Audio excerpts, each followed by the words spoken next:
And happy podcasting day, everybody. Gentlemen, how's it going? It's been a while. Howdy there, sir. Pleasure to be here. We got Western Zeb in today, all the way from the dunes, from the plains. Damn right. Gentlemen, it's been a while. A lot of things have happened since the last time we've had a chance to podcast. We're kind of on a losing streak. Kind of sucks. I'm not really happy with that, but you know. Are you referring to Japan losing to Costa Rica in the World Cup 1-0? You know what? I do. Oh, no. Yeah. No, that's disappointing for a different reason, but last time we had a chance to talk, we were talking about the Tampa Bay Buccaneers, and we were excited for that game. We were 6-3. We thought, oh man, this is the game where we're going to represent. They can't do anything. Their offense is just like in shams, and they basically just ran the ball down our throat for 3 yards at a time, and we couldn't stop them.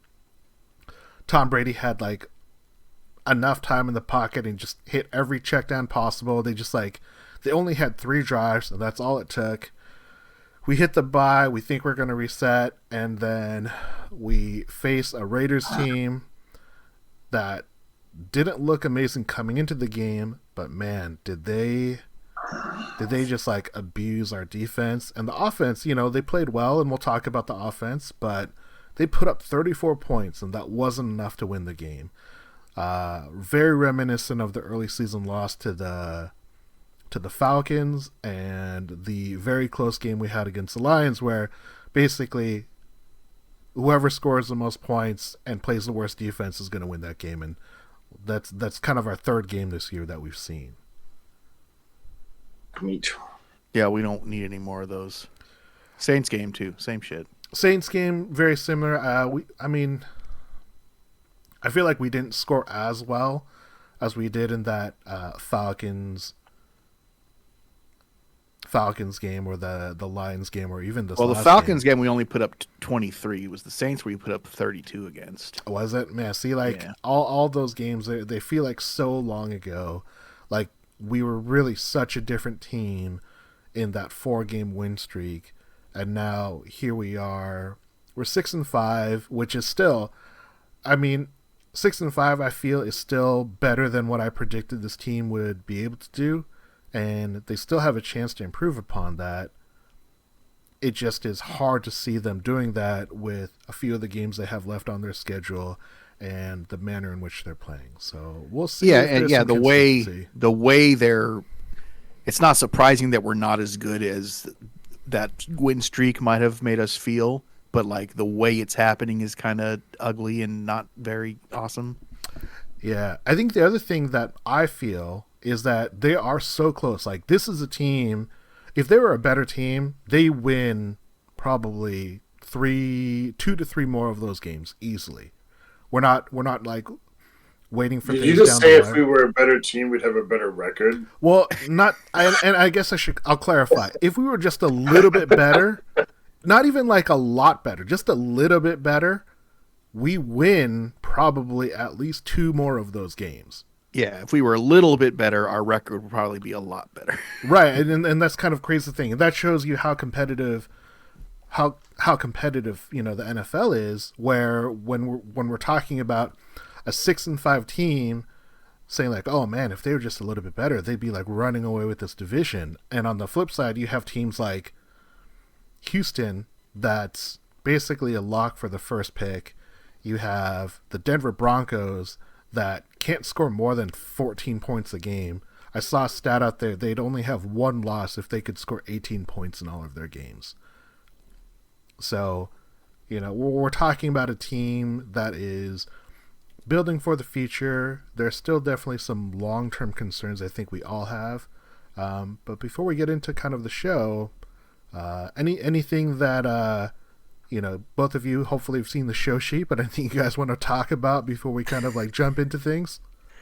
No, I think you got the topics that are on point this week. I think it's gonna be good.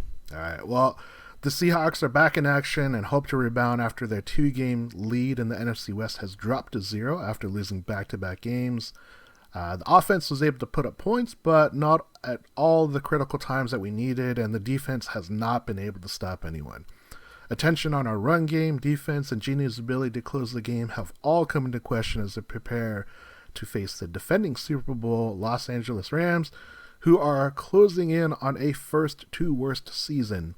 The team also announced that they're going to bring back the classic uniforms, and those are going to return in 2023. This is a Hawkscast.net podcast. I am Sam. With me, as always, is Zeb and Ross. Check us out on Twitter. You can also see us at Seahawks Podcast, Seahawks Forum, or Hawkscat.net. So I guess we're going to just kind of jump into it. Let's see here. So topic number one, Zeb, I'm going to hit you up first. Are the playoffs still a reasonable expectation? The team is 6-5. They're tied with the Niners for the NFC West. The Niners have the tiebreaker because we've only played one game against them. Yeah, I think so. I mean, like you said, all we have to kind of do is keep pace with the Niners, and we're still in play for the division.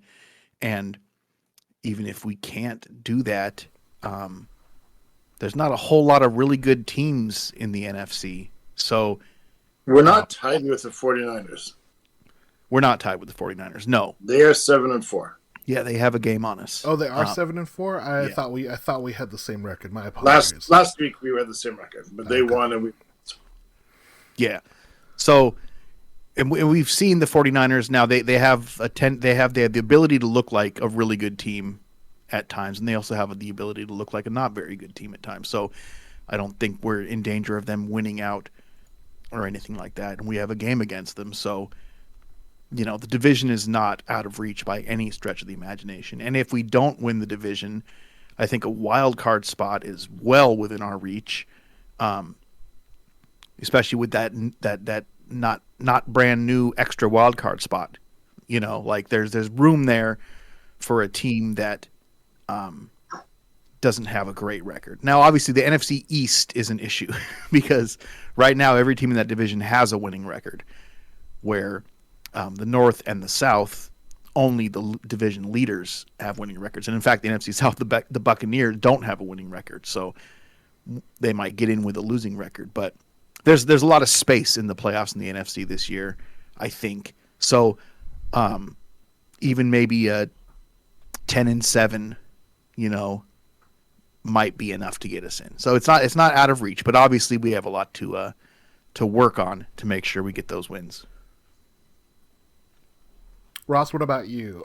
You look at this team, you look at this 4-game stretch where they won 4 in a row, they've now dropped 2.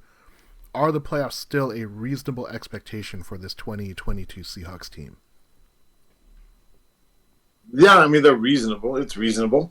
It's all going to depend on, when you're evaluating the team, it just kind of depends, how much weight do you put on the losses? And do the losses indicate a trend, the beginning of something? Do they indicate nothing? The Germany game, I wasn't even worried about it when we lost it. I didn't like losing, but it didn't feel like a lot to learn from it. I just thought weird scheme, weird week, going to Germany. The whole thing is just weird. This Raiders game, a lot more concerning. But again, I can't tell yet if it's a trend or if it's just, those things happen. There's sometimes, that's what they say, any given Sunday, right? Right now we are one game out of the playoff picture. Right, and we have playoffs for 8th. Yeah, so we've got the tiebreaker over the Giants because we beat them head to head. There's Dallas and Washington. If we don't make the playoffs, it's likely that the entire NFC East does, and that's crazy. Yeah. If you look at who is even competing in the NFC, it's basically the NFC East and then Seattle. There's really no team that's on the rise unless Carolina comes out of nowhere or Washington, I'd say, is on the rise. But Washington's already in the playoffs as current seeding. So I'm saying anyone below Seattle, Detroit. There's a lot of teams that aren't going anywhere. So basically we need to catch up we need to catch up one game on either the Giants or Washington. and win the tiebreaker. So it's realistic and it's possible, and it's just they need to get back to their winning ways, their winning formulas. And but yeah, it's still there to take. I'm not even sure it's the main thing this year, because I don't think I'm alone in already thinking about like the draft, and like right now we're looking at like the 4th, maybe 20th, and the 36th pick next year. And what else could we add? So what could we look like next year at this time? So yeah, maybe this year isn't even the end all be all, but it's cool to be able to do well and maybe think about the playoffs, but still have a high draft pick. That's a unique situation for us. So it's fun to think about. I'm not really super obsessed with it. Although I gotta admit, a couple of weeks ago when it looked like we might be hosting a home game, I was like checking Expedia for flights and stuff for January. I'd kind of given up going, and the weekend isn't helping me in any travel hopes and dreams I have after 3 years of this. But for a playoff game at home in January, it would be hard for me, I think, not to go. I feel you. I think both of you are probably looking at it very realistically in the fact that, yes, the playoffs are still reasonable, and the way that I try to reset my mind on this is that the fact that we can still even talk about the playoffs, even though we were 6-3 at one point, the fact that we can talk about the playoffs is still a minor miracle. Based upon all the questions that we had going into this season, all the questions we had about our quarterback, questions about did we make the right move, was it too early, should we have waited another year on Russ, all these questions, they've all kind of been put to the side. I think the questions that we have about the defense, those are still there.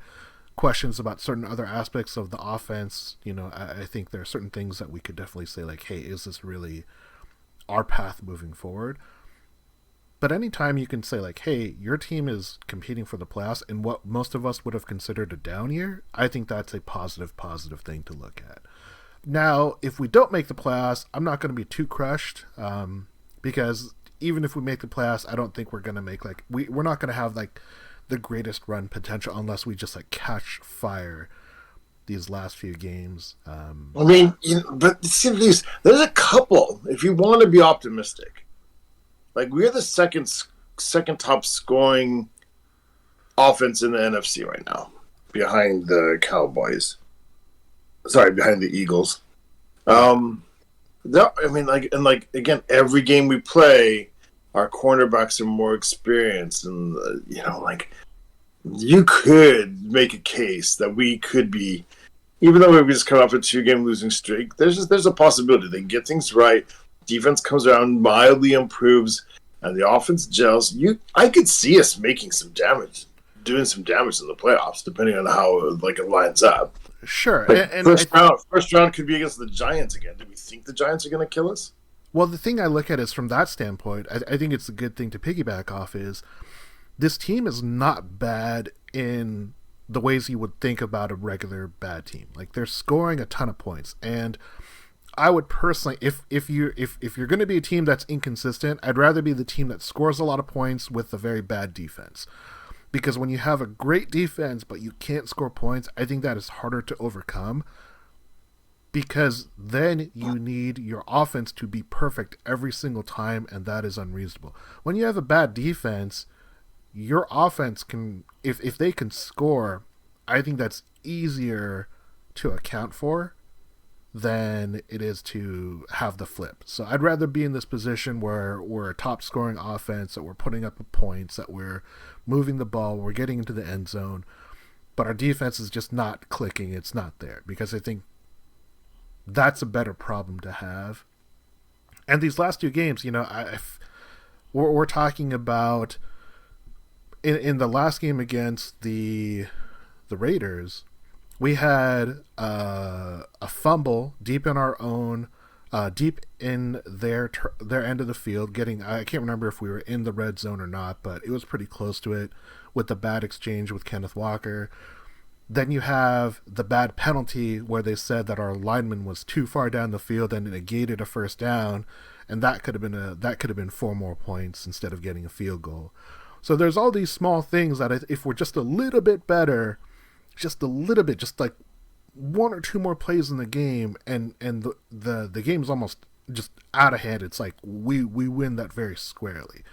And that's how close this team is. And that's what I think is exciting, at least about this year, because the games are still fun. They're fun to watch, you know? Putting up points is fun. Defense, yeah, I wish we were better at defense, but, you know, scoring is fun. It's fun to see the team score, and I think that's the positive that I have. And yes, if they could take that into the playoffs, then, yeah, you know, who knows how that matches up, and who knows how far that could take them. So, not a bad place to be, I feel, still. And for the last 5 at home, obviously there's going to be some tough games in there, but yes, suddenly the Jets are not like a cakewalk anymore. We have 2 games against the Rams, and the Rams can't score any points. We have a game against the Niners still, and we have a game against Carolina, who, you know, that's going to be fun. Carolina's fun. It's going to be a really fun game. Carolina is that team that they fire the coach, and all of a sudden they figured out, like, hey, we can actually play better than we were. Right. How bad is that for your self-esteem if you're the fired coach? Well, I mean, he already got a new head coaching gig in college, so I'm sure he's not really sweating it. But yeah, I mean, I'm sure their ego is hurt for a little bit, but they still get a lot of their money. So how about Indianapolis? They hired a guy who has no coaching experience at all, and it's not like they've caught on fire, but they're not any worse either. Yeah. They need a quarterback. That would help a lot. But Matt Ryan ran for 14 yards on one play. I saw it. Yeah. But Matt Ryan, like the slow, charged the battery on his wheelchair and was just like going for it. Yeah, it's. I mean, that's a bad place to be. We'll actually talk about that in a little bit. We're going to move on to topic number 2. And Ross, I'm gonna hit you up with topic number 2. Ross, why did we see our defense and our rush game revert to its early ugly form? So early in the year, we weren't running the ball. We weren't really doing anything consistent with it.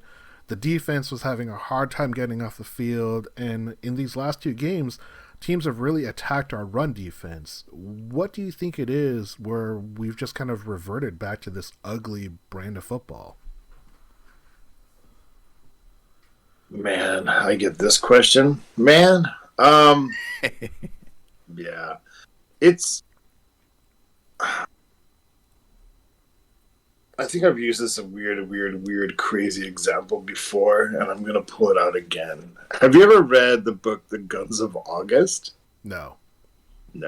Okay, so the book Guns of August is about the origins of World War One, and essentially what it says is sometimes a series of events happen that look like a pattern, but they're not a pattern. It's a coincidence. But because of how they relate or how they look like they're relating, you can see it as a pattern. So we have these back-to-back games where it looks like the problem is really similar. And I'm not saying it's not. I'm just saying I'm having a hard time deciding. That's hard to... So I firmly believe, again, like the Germany game is easy to just... Nothing felt right about the Seahawks that game. They just seemed like... They usually travel so well, and I just think they were so into the fact that they were in Germany. And, hey, man, and I totally disagree with their travel schedule. I think they went there way too late. They went a day before Tampa did. But not really enough for you? I would have gone like the day after the previous game. You can afford it, do it. You get totally acclimated. And it seemed to be, I mean, I forget. I mean, I'm an expat. I live abroad for so long. I forget how discombobulating being abroad can be for some players. But I kept hearing reports of all these players. They were worried if they would have any food to eat. In Germany, you're not going to the moon. There's food in Germany. It's not that foreign. They got sausages. I'm sure you had one before. But they just somebody Kenneth Walker didn't have a passport. I had to deal with that all week. Just kind of weird. And then again, it's much has been made of it. And then they announced Birdfinger pointed out to us first. It's before the game versus the Buccaneers. They announced the inactives and Monet's inactive. Yeah. And Pete Carroll explains later, well, they don't run the ball. They've run the ball 10 times a game for 4 games in a row. Yeah, but and then they know they're kind of sucking you in, right? So they know you're going to do that. Then you do that. Then all of a sudden now you don't have the personnel, and now they're just going to run and run and run because you haven't. Not only is Monet inactive, it indicates that you think they're not going to run the ball, which means you probably haven't done a lot of run practice and you haven't prepared for the run. That's not what you were focused on. It's on what you practiced all week. So now they know that. And so there's no way Brady's not going to be sitting in a meeting just before the game going like Monet's inactive. We all know what that means. It's Brady. He's another coach. And so they just ran. And then this game, they didn't start out amazing, but then like they quickly figured out that like coverages and even the linebackers are all rotating over to Devontae Adams. And I think it was really kind of the similar thing. Like they're going like, wow, they want to take away Adams, but we still have Josh Jacobs.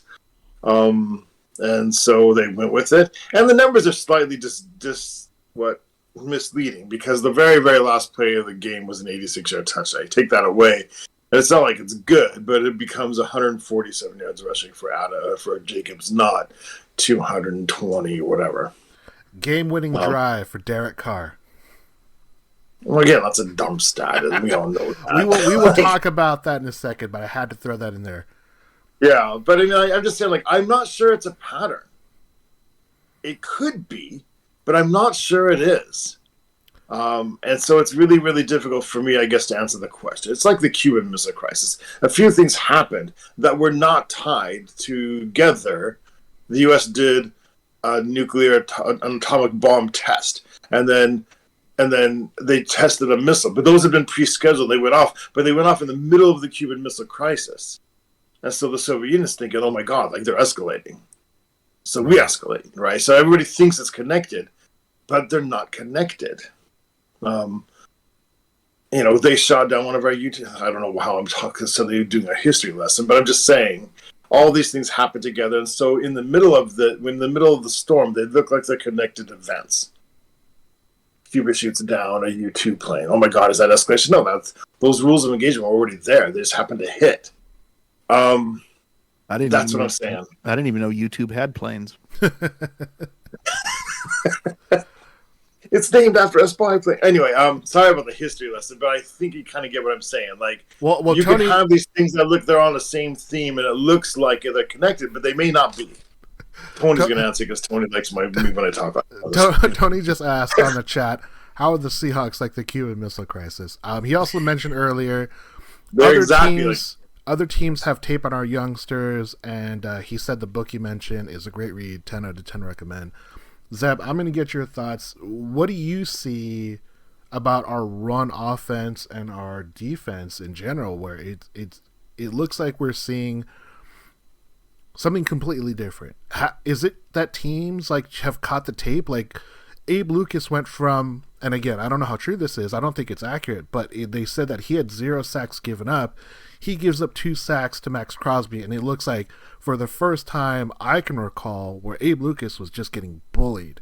And it wasn't every snap, but on 2 pretty critical third down plays, Abe Lucas just got abused. Like, what do you think it is that has happened in the past few weeks? Is it a pattern, or is it a bunch of coincidences, like Ross said? I think it's a whole lot of different things, and I think Ross may be on something about the whole pattern thing. Look, these two teams are both pretty good. Now the Raiders are better than their record. If you look at it, they've lost. I think all their losses were by 1 score or less, if not all of them, most of them. They're in all those games. They're not a terrible team, and I think also both of these teams have good, strong attacking defensive lines. Max Crosby is kind of a beast, and it's not surprising that somebody like him was able to take advantage of, the lack of experience with Abe Lucas, and all that stuff. All of our rookies who kind of came out of nowhere, there's film on them now. It's less of a mystery why these guys are as good as they are, or there's things teams can see and can study, and of course these guys all have weaknesses. So if they're able to exploit these guys' weaknesses, all of a sudden they don't seem like Pro Bowlers anymore or whatever, you know. And then that team, these two teams just ran the hell out of the ball on us. They made it a point to focus on the running game. They obviously saw some stuff on the film that an amateur like me hadn't been able to notice, but the Raiders, when they decided they were going to run against us, they just did it, and they just kept doing it, and there was nothing we could do to stop it. And it kind of felt like we came in unprepared for that, which is disappointing because you would like to think that. I'm gonna jump in for 2 seconds because you said like when they decided to run, like we couldn't stop it no matter what we did, but. Again, I haven't gone back to watch the game. Usually I do. I usually watch the game again by now. But this week I haven't. Sorry. But watching a game in real time, I didn't think that the Seahawks did make any adjustments. I don't think they tried to. I think they were still super afraid of Adams beating them because I saw even late in the game 6-man fronts. Yeah. 5-man fronts. Like linebackers still playing off, still rolling coverage, still right. Towards Adams and even Holland. And like, you know, like Michael Jackson giving Adams way too much space on a third down, yes. You know, stuff like that. Exactly. Michael, you're it didn't feel like we made the halftime adjustments that most of us were probably hoping they would do. I just felt like they were about to. I felt like the Seahawks may have overthought things. I feel like they thought that if they did adjust to Jacobs, then they were just going to be beaten over the top, and so they didn't want to give up a cheap touchdown, and so they were going to give up yards after yards after yards, like you said, and then eventually a really cheap touchdown to seal. They give up the cheapest of all touchdowns, ironically, right? Yeah.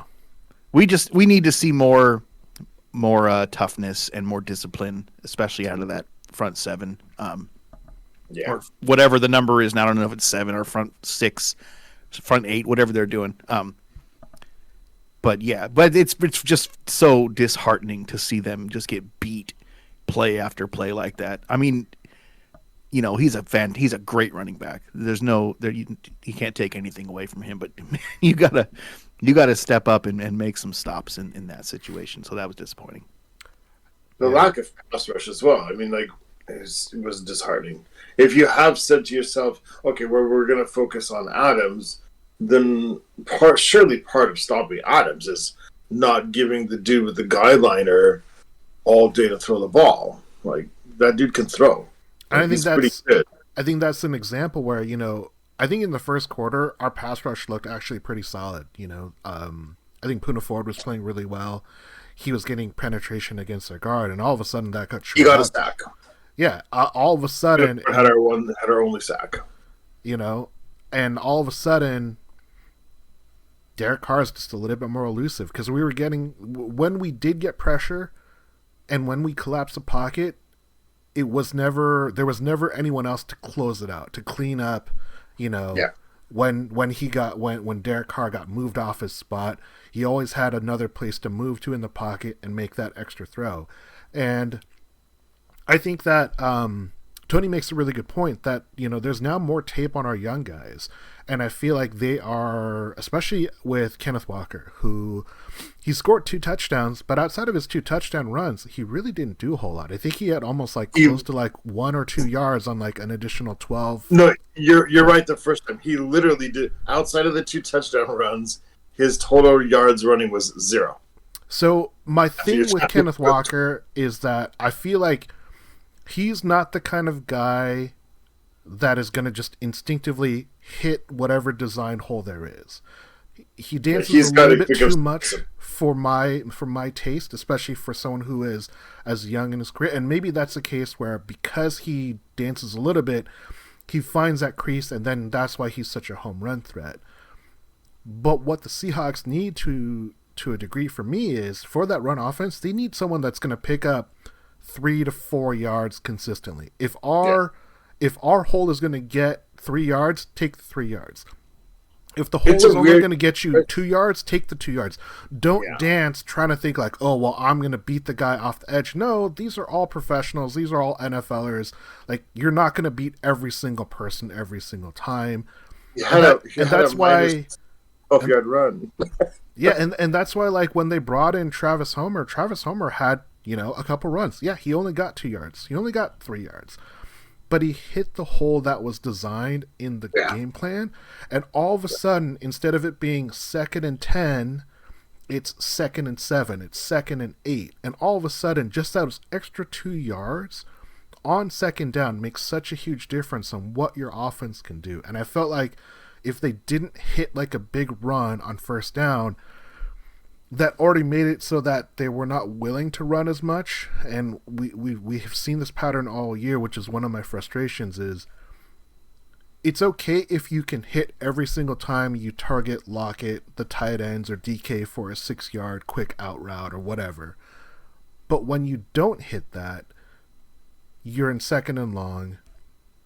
And then if you try and do it again and you don't hit again, all of a sudden you're in 3rd and long and you've taken no time off the clock and you really need to hit on 3rd down. So it's just added pressure. And I think that's the thing that the Raiders and the Buccaneers did, is they kept churning the ball, churning the clock, and making it so that they had 3rd and manageables every single time. Then you add in the mistakes that Seattle made, like that mentioned, like, offensive lineman was too far downfield on a 3rd down conversion that made Seattle kick a field goal instead of getting the touchdown, like, opportunity. Those small things, they're starting to add up, and I think that's what we're seeing with this really young team. I think it's all correctable. I think they can improve for the rest of this year. But it's discouraging to see because they are so close. But it also explains why they're 6-5 instead of, 9. I'm gonna know. Yeah, instead of 8-3. Like that's literally what the difference of how close this team could be to 8-3. We're talking about 4 different games. They just need one more score and they would have won. They'd be 8-3, and all of a sudden, the way that you feel about this team is so different, and where you think they can go is so different because they made those small improvements to win 2 out of those 4 close games. And I think that's still something that needs to be recognized when we talk about this team in context. But it is ugly. It's ugly during the game. It's frustrating, because I feel like they're so close. Yeah, for sure. But I'd rather that feeling than us saying like, well, we're just, it's 3rd and long, we're never going to convert this one. Because they have been doing a much better job converting 3rd down than last year. Final thoughts before we move on to topic number 3. I hope it gets better. Well, we'll see. Moff has kind of disappeared, hasn't he? I just feel like he's not getting snaps. And it could be he's just not making anything meaningful. I don't know if it's that defense where they're just not. They don't look like they're an attacking defense anymore. Like during that 4-game stretch where they were really strong, the defense looked like they were really, really attacking. And this last game, they just looked really passive. And it could be just the fact that we just got kind of our face pushed in with all those running attempts. Oh, was there an update on Ryan Neal? Ryan Neal, they said that he is likely to practice. I think he's still questionable, but I think the news is positive that he is going to play. Okay, cool. There is a little bit of an injury, there's an illness bug going around apparently, though. A couple of the players are a little sick. Is it weird that my favorite player right now is Ryan Neal? With all these cool rookies, of the Geno Smith story, of DK with his charisma, Lockett and his deepness, but my favorite player is Ryan Neal. Is that weird? I mean, you're a former safety, so I could see why. I'm a former everything, but like I've always been a huge fan of defensive backs, going all the way back to like Kenny Easley and that stuff, man. Like, but I don't know, like Ryan Neal. Isn't Ryan Neal cool? Plus, he's got a movie star name. I think Ryan Neal is a very cool player. I think he's got a really cool look to him as well. Like he's got really cool looking dreads. Birdfinger chiming in, he said that the Seahawks signed Jonathan Abrams off of the waiver. He's a former first-round pick, I believe. Wait, Jonathan Abrams, the defensive end? No, he's a safety. Oh, okay, that one. Yeah. Jesus, because there's a Jonathan Abrams who's about 40. Yeah, that I think that's like he's the old Falcon, isn't he? Old Atlanta Falcon. Yeah. I'm like, no way, that dude's still playing. Oh, Tony chimed in and said Ross is a headhunter and knocked me out one time in a pickup game. My team didn't block, so the fact that you can remember that means that Ross didn't hit you hard enough. So exactly. But we are going to move on to topic number 3. Topic number 3 is the Hawks Cast Corner, and this is a topic that we've kind of been talking about all year long. It's a topic we will talk about all into the off season as well, and we talked about it pretty extensively on our offline chat. But Zeb, I'm going to hit you up first. Topic number 3: if Geno can't close out a game, can you extend him to be your franchise QB? Well, Ross is just in the background, just running his hands back and forth, waiting for his chance. So take as much time as he needs, Zeb. Ross has got opinions for days on this one. I will say, first and foremost, particularly this last game, we did not lose that game because Geno couldn't close it out. They hit a home run to win the game, and that's just the way it goes sometimes. But this has always been the thing with Geno, at least since last year when we've seen him start for the Seahawks, is that even when he does play well in the meat of the game, he has never really felt like somebody that you could expect to go out and win it for you at the end.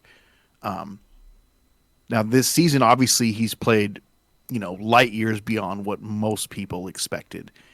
And I think he's earned himself a contract of some sort with somebody, whether that's us or not, I don't know. But I don't think he's done anything poorly enough for us to say we're not willing to extend him because of this. You know what I mean? Like, I think that there's still a possibility that Geno seems like the best case scenario for us going forward. And in that case, they probably extend him. And I could understand it. I wouldn't be mad about it. But he might not be the guy that can go win at the end of the game for you. And that kind of sucks, but hopefully the rest of your team is good enough so that he doesn't have to do that, at least on a regular basis. So I think you can extend him. I think you still can. I think it's probably something that they've talked about. I'm sure it's a possibility still. And at this point, I would be okay with it, depending on the money. All right. Well, really quickly, Bird chiming in on the chat saying Zeb's a politician. So Birdfinger's got some opinions, and maybe he'll share them on the chat. Zeb, final thoughts before we give Ross the floor.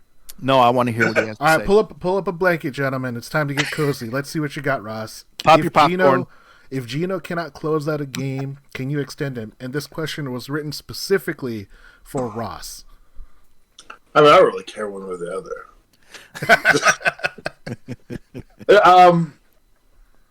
I gotta say, this question brings out the hypocrite in me pretty severely. Kind of weird. Ooh, what I mean by that is self-actualization to open up. Ooh.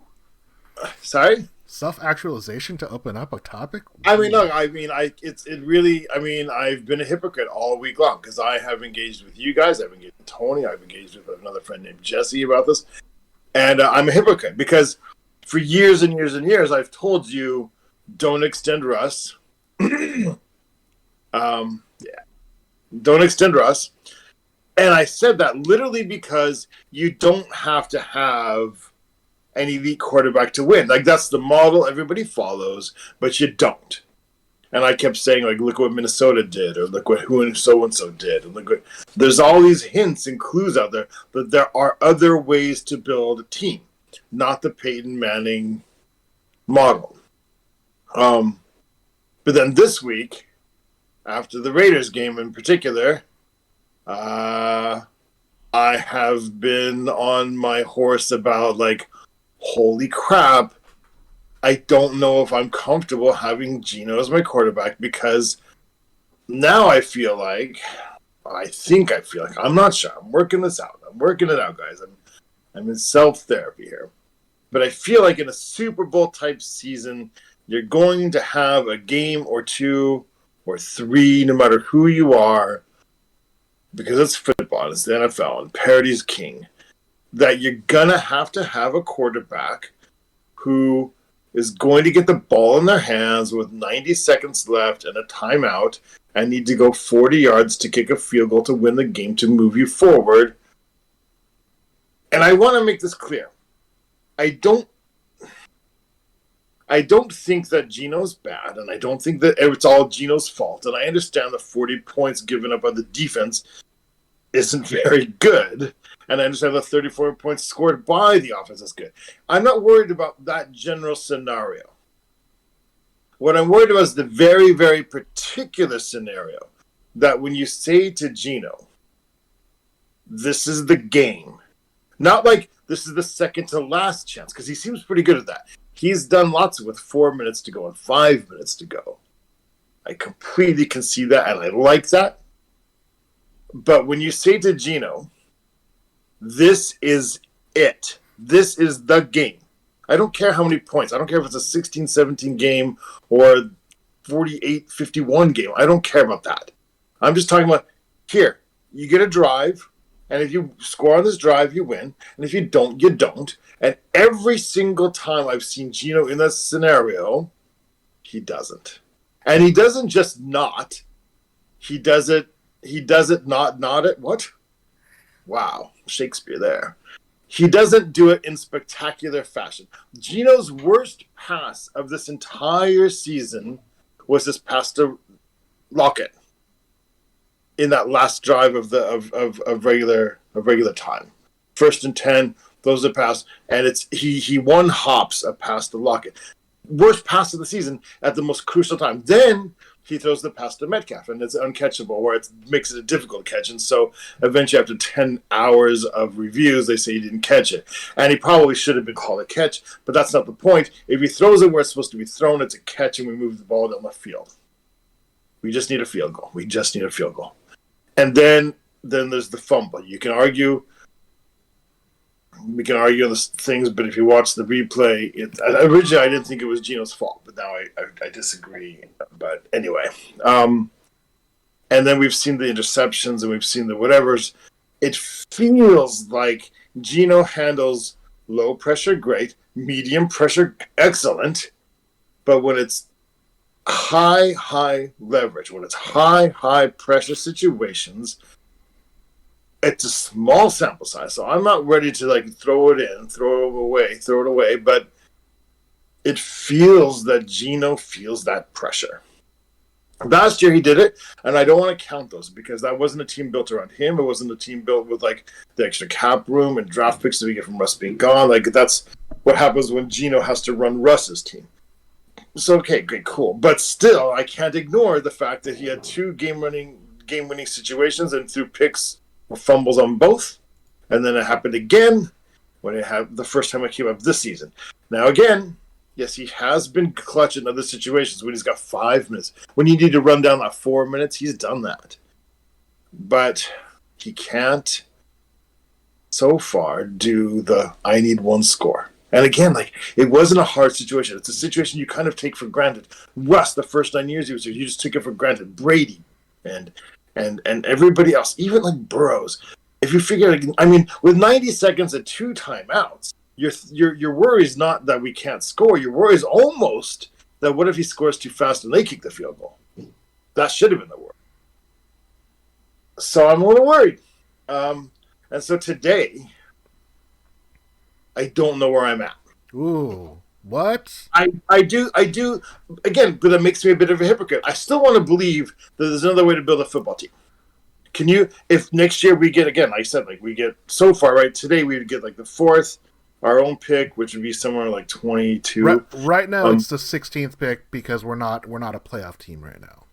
Okay, cool. We get 4, 16, and that means 36. 36. Yeah. And then 52. 52. So cool. We have 4 of the first 52, including 4 of the first 36. That means 11% of picks are ours. That's awesome.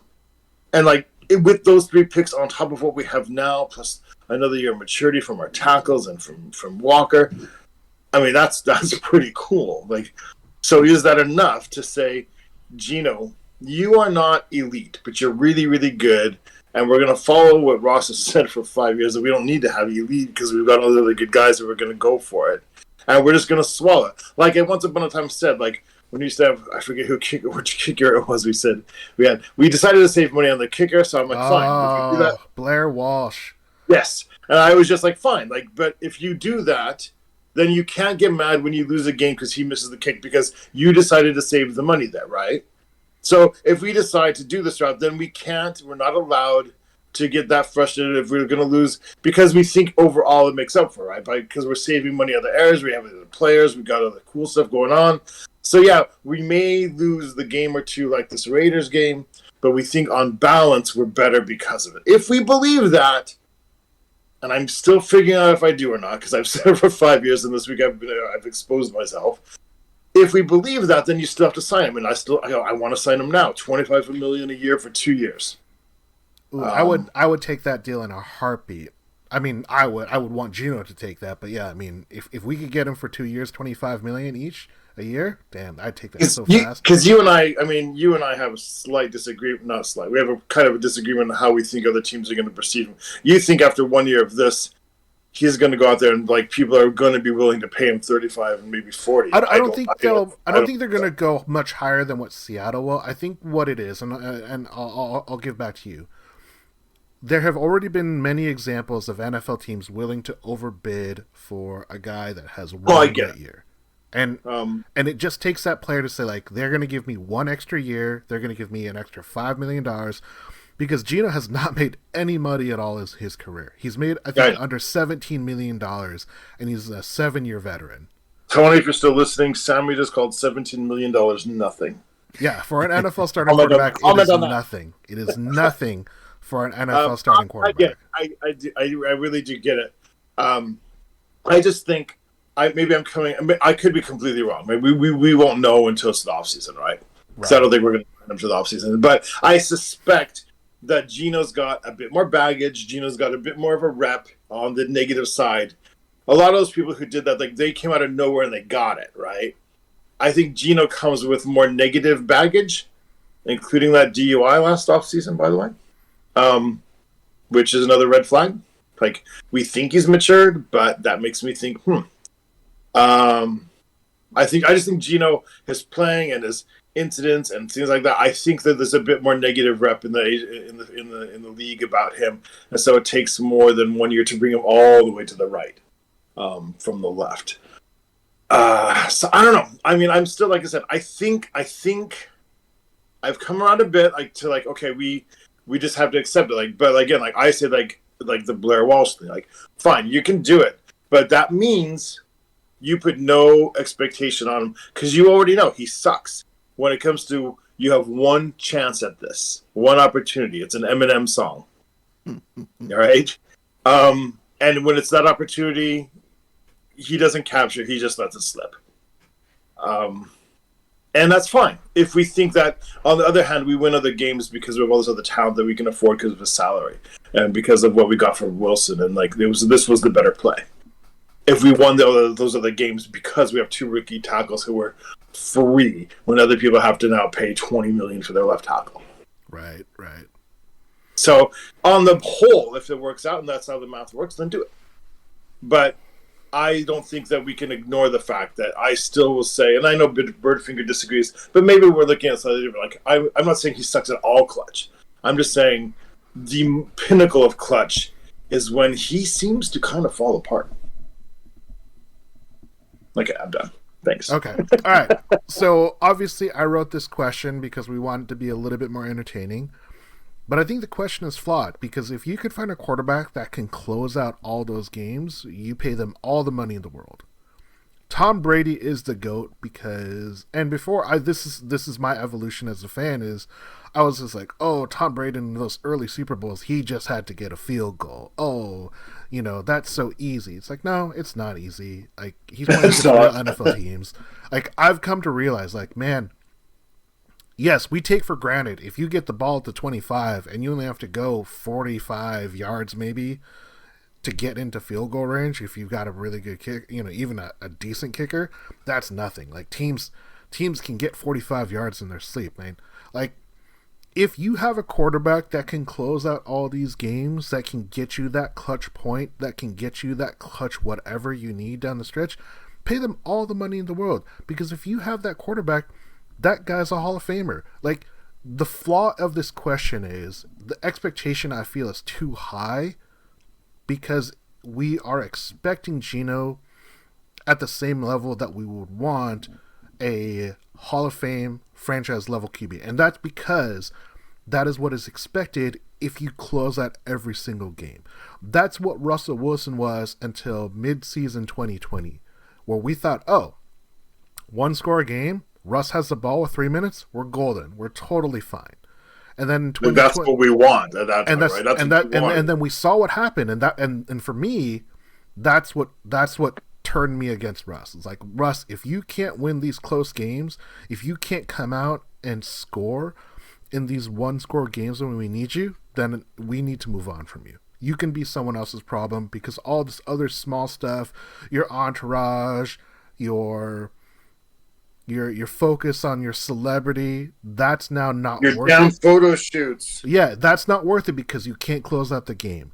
So I think it is unfair to use this as the bar that Geno has to pass in order to talk about extending him or considering him a franchise QB. I think you've already mentioned, both of you have mentioned, there are things that Geno does really, really well. Like, the thing that I find to be most impressive about Geno is his resiliency after turnovers. He hasn't had a ton of turnovers this season, but he has responded well every single time he's had a turnover. That fumble, you know the coolest thing about Geno Smith is? Lots of things, but what's one of the things? No, this is the coolest, especially after, anyway. The coolest thing is he and Drew Lock did the whole bring the wide receivers and tight ends together and practice and work out together for 2 weeks in California this year. He did that this year, and we didn't know.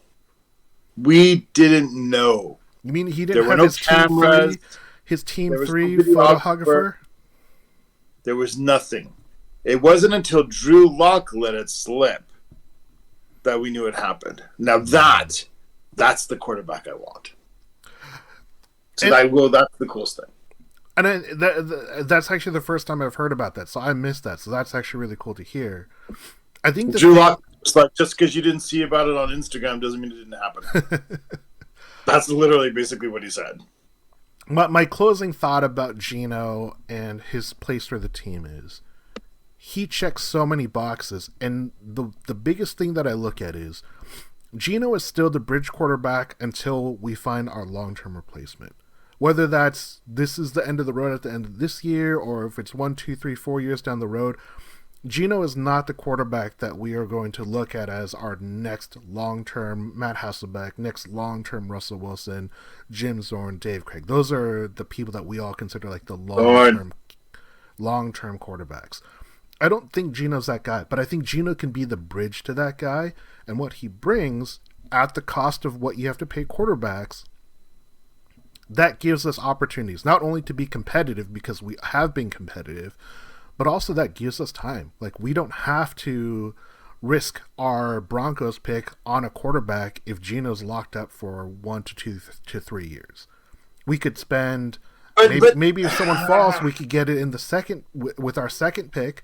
Maybe we go the second round or the third round because we've got picks to spend. Like, I am not of the mindset, especially now historically, that only a first round quarterback is the one to win. I think for the defensive line, I think that's where we failed. We've tried to get, the best available defensive lineman in the 20th to 40th pick, and that hasn't worked out well for us. I think that buys us time, and that's why Geno as a bridge is worth extending, not because I think he's a franchise closer, but because he is a guy that can keep the ship steady while we find our future long-term quarterback. I talked about this a couple months ago, and now I've actually heard, I can't remember who brought it up. Somebody brought it up on 710 AM as this theory. So, like, Geno, they were able to do this because he spent time in the program and he actually was developing something. And so now he's that, now he's this, now he's who he is. And say, for example, he plays this level and we extend him and he plays like 3 years and now he's 35 and whatever. And it was time to put him out to pasture. Is there any hope? Is there any chance that the next Geno Smith is Drew Lock after 3 or 4 years of on the bench, like the Geno Smith development program? I believe so. So could we maybe potentially never have to do it? Like, can we just like Drew, like see what happened with him? Maybe it's not the sexiest career plan. It's not what you imagined when you were in college. But if you trust the process, obviously John Schneider and Pete Carroll see something in you. They still talk heavily of you today. They still give you number 1 reps today. Today they're still giving him reps number 1 with first team. That's very unusual in the NFL. But he's still getting them. Partly to push, I think, Geno, but partly because they believe in him. Maybe our next quarter, maybe Geno is 3 or 4 years in with us, and maybe the next quarterback is Drew Lock. At that point, my question from 2 weeks ago definitely becomes a thing. Does the Seahawks model of like actually going back to the old school ways of like grooming quarterbacks for 4 or 5 years, which in the 80s and 70s was like a tarimai, like a given, like that becomes a thing? And does that catch on? Do other teams start trying to recycle old quarterbacks and think they might have learned? Interesting. I think that is definitely a possibility. I think it is hard to find a quarterback that's willing to do that.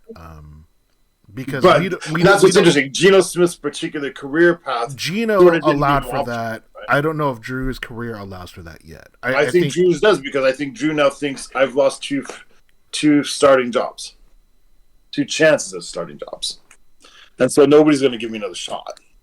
So Drew is so in. Did you see him on the sidelines every game? He's so in. He's so all in on Geno. He's so all in on Seattle. I think that bodes well for his return. I would not, because he's only been here for less than a year, I would not say it's an automatic. Like Geno, I've had no question that he was going to keep signing 1-year deals for as long as he wanted to return. But I don't know if Drew is there yet. If he is, I think that puts us in even more comfortable territory. Birdfinger chiming in says, I don't know if Pete is concerned with the next QB. He may want to finish his career Geno. Like, if Geno goes out, and he, game manages his way to a Super Bowl run, I mean, that would be the way to go. We are running late. We're gonna move ahead. We are gonna go to topic number 4. So Ross, really quickly, topic number 4, the Los Angeles Rams. Even at the bottom of the NFC West, can the Seahawks solve the question that is the Rams? This is one of the worst scoring offenses in the NFL. They're injured across the board. Is this a game? I think we're going to win this week, but it doesn't mean we've solved the Rams, because this week isn't the Rams. They're out. Aaron Donald's not playing. Kupp's not playing. Allen Robinson not playing. Matt Stafford's not playing. So we're not really playing the Rams. We're playing like the Rams JV team. So for this week, for this game, we had best to be able to solve this. If we can't beat this team, holy crap, where are we? Then it's a pattern. And then we stop talking about playoffs and we start talking about draft picks next week. All those guys really not playing? All those guys are not playing. All those guys are out. Kupp's on IR. Donald's Robinson's on IR. Stafford's not playing. Stafford's in concussion protocol still. They're all out. The running backs are injured. They still have to try out Cam Akers, who they tried to trade early in the year. Did they not? I feel like they did something to Henderson. Did they cut Henderson? No, they... Did they trade away? What happened with Henderson? Yeah, he's a Jaguar now. Yes, they cut Henderson. Like, they're just like who are these people? Well, if we don't beat them by like at least 3 touchdowns, we suck. We literally suck if we don't. Well, I'm not going that far because it's the NFL, but there you go. Zeb's ready to throw down. I feel Zeb on this one. Dude, if we don't trash them, then we are trash. Like that's not even a. What is that? That's I'm not not. sure. That's I'm ridiculous. not sure who their quarterback is because they have some issues. Their Their backup quarterback can't play. Their backup quarterback can't play. Wolford can't play. Yeah, they're Can't gonna So play. then be It's their backup, their third string quarterback. Perkins Jr. But there was another guy as well. There was Wolford. Wolford is the guy that we played previously. Like I don't think Perkins played last week. It was another guy. Another guy that started instead of Perkins is what you're saying? Yes, because Perkins couldn't play. Hold on a second. Oh, we're gonna have to look at this. Back. Stats, no. Back. Where did they play on? Perkins played. They had Riley Dixon played one snap. He was 1 for 1 for 6 yards, and the Bryce Perkins took the Riley Dixon's a punter. Yeah, he was like the emergency quarterback. It was like so I must be wrong. I must be thinking of another team. So anyway, it's Perkins throwing to dude off the street A and dude off the street B. Tutu Atwell. Running back is the guy who's like super disgruntled and didn't want to play for them anymore. So, yeah. I mean, right? I mean, you got to play out on the field technically, but yeah.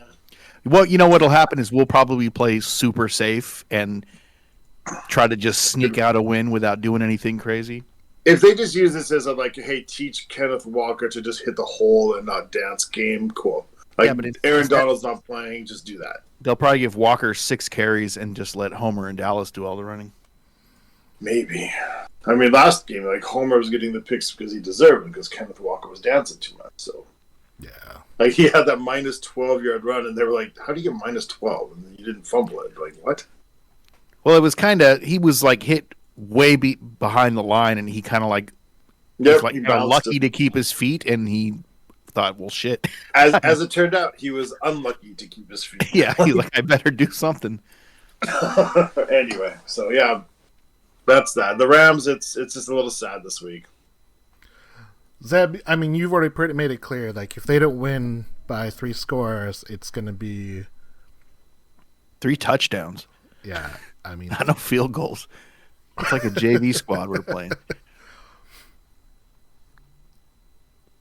Yeah, I mean, I don't know how much more there is to say about this. I think Ross's point is very, very true, is that we're not playing the Rams of old. They still have Sean McVay. They still have their coaching staff, who has definitely caused problems for Seattle. They still have Jalen Ramsey. Bobby Wagner is having a very good year on a very bad team. So that's kind of getting lost. I don't know if he would necessarily make the Seahawks that much better. He'd definitely be better over Cody Barton, but that's a different topic. Their run defense is still really, really good. They're not letting teams abuse them, but you don't have Aaron Donald, so I don't know if that really matters anymore. So this team is a big question mark of what they really are. It's not a question of can the Seahawks solve the question that is the Rams. It's can the Seahawks not get embarrassed by losing to a Rams team that is pretty awful this year? I mean, to go, and obviously injuries are a huge component of their record, but this team has lost 5 games in a row. They're minus 75 in point differential. They only have 3 wins. If the Seahawks can't come out and just do what they want and do it well enough to win, I'm not sure what that means for the team. It means any concerns that I would have about especially our coaching staff will be even more escalated than it was in the down parts earlier of the year. So I hope that we solve him, and I hope we just thrash him, and we could just focus on the game the following week, because that team is just so decimated by injuries. I saw the stat. So they've played 11 games. They've had 11 different offensive lineups. only their right tackle has started every game. They've gone 4 deep at some of their offensive lineman positions. That's how decimated they are by injuries. And yeah, I hope we just take care of it without any question at all. Yeah. Final thoughts about the Rams. I mean, like, this isn't the Rams team that we're obviously accustomed to. You know, Jalen Ramsey is probably going to be the biggest matchup. Bobby Wagner, depending on what they do with him, try schematically, defensively, that will be interesting. But for the most part, this is not a team that we are going to be accustomed to have seen. No, and I don't know what the rest of their season looks like, but we got them again at the end of the year, so could be interesting. Yeah, I mean, they're literally the last game of the year that we're going to play, and they don't even have a set time for that game. We just know it's like on a Saturday, but they don't know what time it is because I think it's the Christmas Eve game, so there's offering some flexibility on that start time. Yeah, because the schedule says 10 a.m. or at least originally did. Oh no, wait, no, that's the Chiefs. I don't know, weird.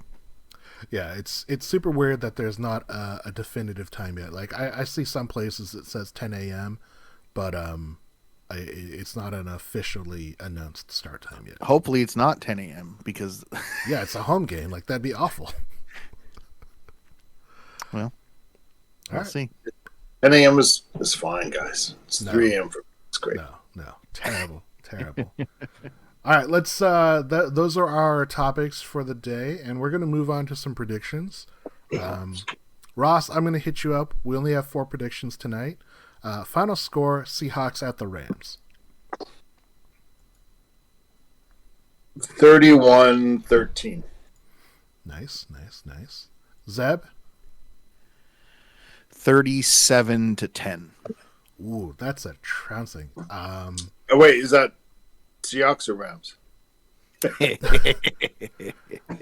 I mean, the Seahawks are a 7.5 point favorite right now. That's kind of an insult. I feel like putting some money on the game. Tony's still there. Put some money down for us. So, yeah. I mean, their quarterback situation, their defensive lineman, their running back situation. It sounds like I am so scared that this is like a trap game. Like, people are spending too much time looking at the box score and not looking at the opponent, and I'm worried that of all of the games that we're going to get trapped in, this is the game. So I am confident of the Seahawks win, but I think it's going to be much closer than we would like. I'm going to say it's like 27-24. I don't think we will cover. I'm not. You don't want to put money down, which I would not put money down on this game. No, knowing our history, no, I would not. Ross, second prediction. The defensive line and the pass rush is having some issues. If any game to get right, over under 2.5 quarterback hits for the Seattle defense. I'm looking forward to a 4-sack game, man. Ooh, that would be nice. We'll see. Getting back to it. Getting back. 4 sacks, 2 picks, 2 forced fumbles. Book it, as they say.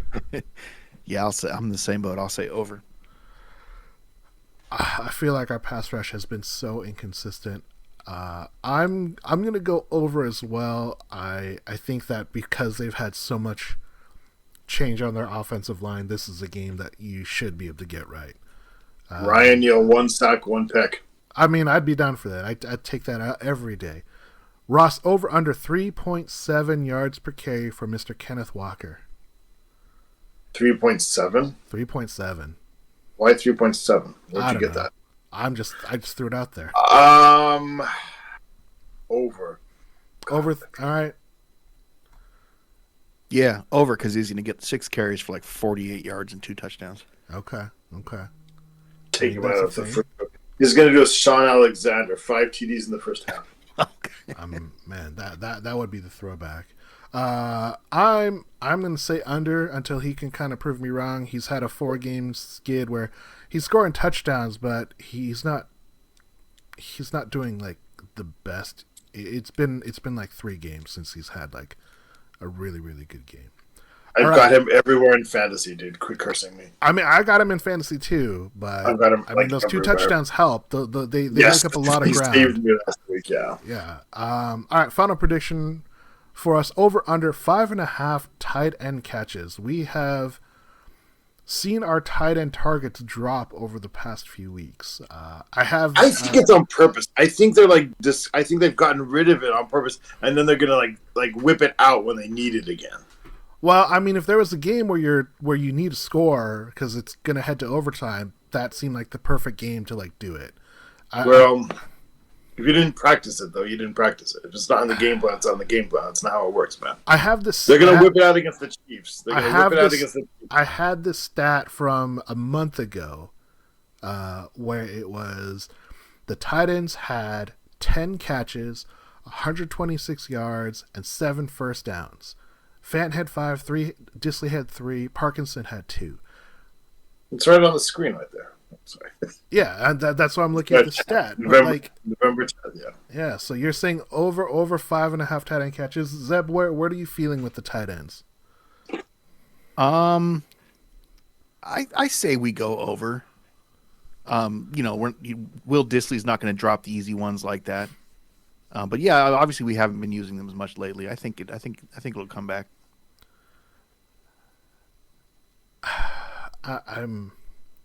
I'm skeptical. I'm a hesitant over because it's a pretty low bar. 5.5 for our tight ends. Right, exactly. Doesn't seem very. They had high. 5 game, I guess. Yeah, they had 5 last week, and I think they had 6 or 7 in the Tampa game. So it's not like they've gone to 0, but I just feel like the looks that they were getting previously, they were just so much more involved, and that opened up the offense. And we saw it in the first quarter, but I felt like they were giving those touches to DK. They were trying to get him those 6 to 8 yard catches instead of going to the.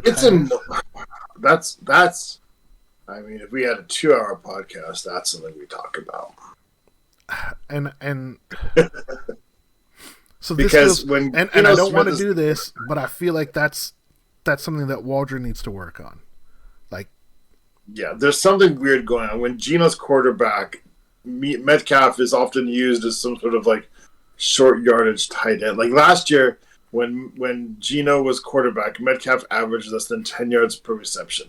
Last game he had like 11 catches, cool, but for like 90 yards. Like that dude's the fastest dude on the field.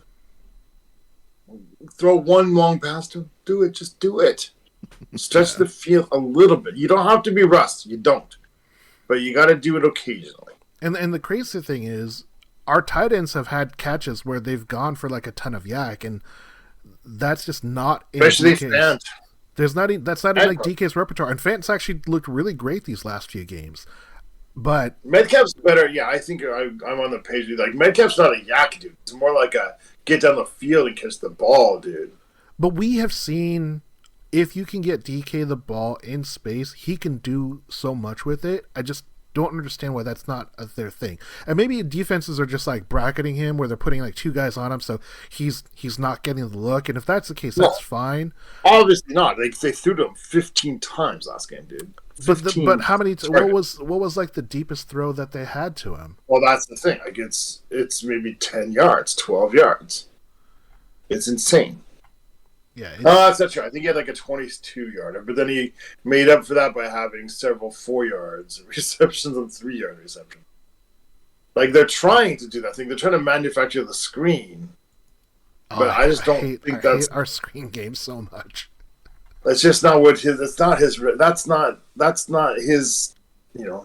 Play to his talents, please. Yeah, so you can do some of that because he's got the strong hands. This is his stat line: 15 targets, 11 catches, 90 yards, average of 8.2, a long of 24.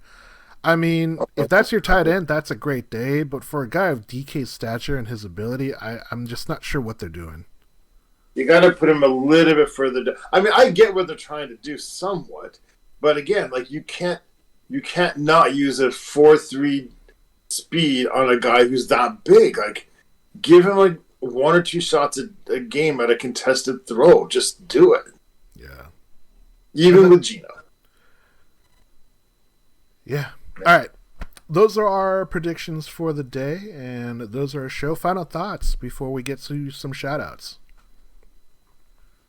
We better win this. 3 touchdowns. 3 touchdowns. We better just win. 3 touchdown win by Zeb. I think this is the first game that we've had all year, outside of like the Denver game, where we said we have to win this game. If there's a game we have to win, it's this game. So, it's weird, but yeah, this is a must-win game. In a weird season of weird over and under expectation kind of things, this is if you want your dreams of mid-season or of a couple games ago to come true at all, this is obviously the most important weird game of the season. Well, what's interesting is not only is this game like important, but it's important for the division because if they win this game, they'll be 3-1 in the division with 2 games left, and that puts them in such strong position for tie-breaking opportunity. And we're talking like we have to catch the NFC East, but obviously the NFC East has to play a ton of games against each other. Right. So every week somebody's going to be getting a loss, so we need the win to catch up. Who are they playing this week even? Who are they playing? Who are the Niners playing this week?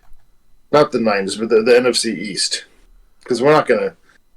Yeah, I want to know about the NFC East first. Who are they playing? The NFC East, so the Giants and the Commanders are playing each other. The Cowboys are playing the Colts. Giants and Commanders are? What's that? The Giants and the Commanders are? Giants and Commanders are playing each other.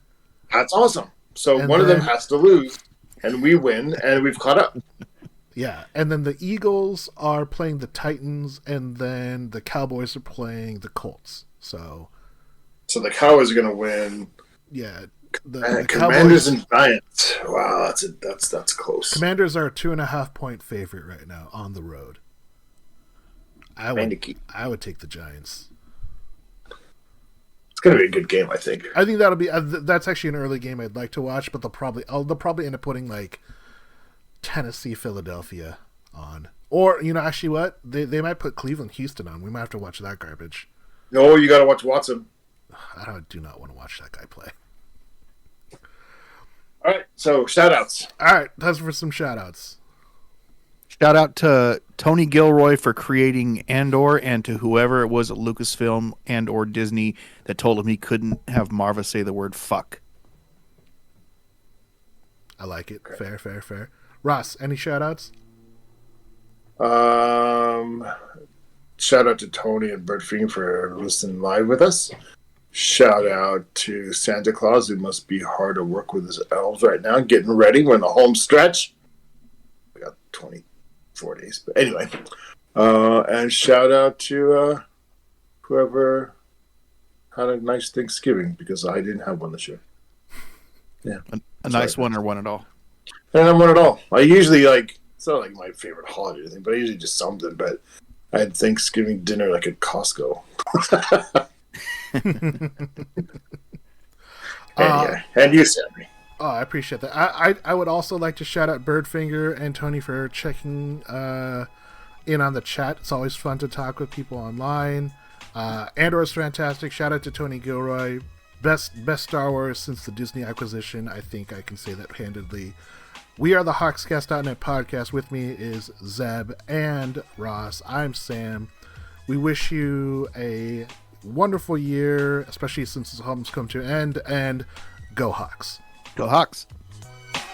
That's right.